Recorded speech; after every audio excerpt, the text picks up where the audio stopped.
Ценовна и финансиска стабилност кои ќе бидат поддршка на амбициозните владини политики.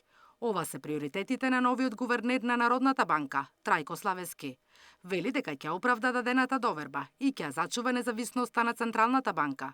Според неговите анализи, денарот од 2022 е апресиран, односно надценет во однос на другите валути, па затоа ќе преземе мерки за да се врати изгубената конкурентност на домашните компании, какви Славески не обелодени.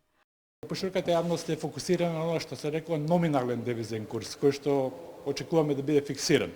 Јас како професионален економист го следам и реалниот девизен курс кој што зависи од односот меѓу нашите домашните цени и цените со нашите трговски партнери, пред се оние во еврозоната.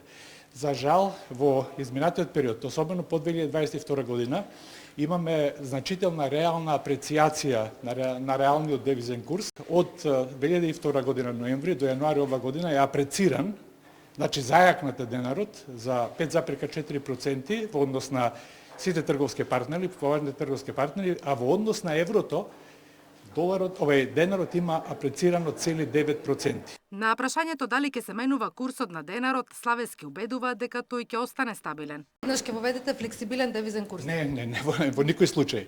Значи, ако е преценета вредноста со ниска инфлација во рамките на таа од еврозоната, со тек на време ќе се испеглаат тие разлики. Инак, универзитетскиот професор Трајко Славески го доби 7-годишниот мандат да раководи со Народната банка.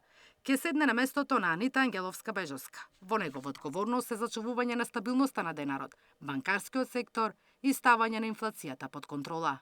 Наташа Мерсовска, Сител телевизија.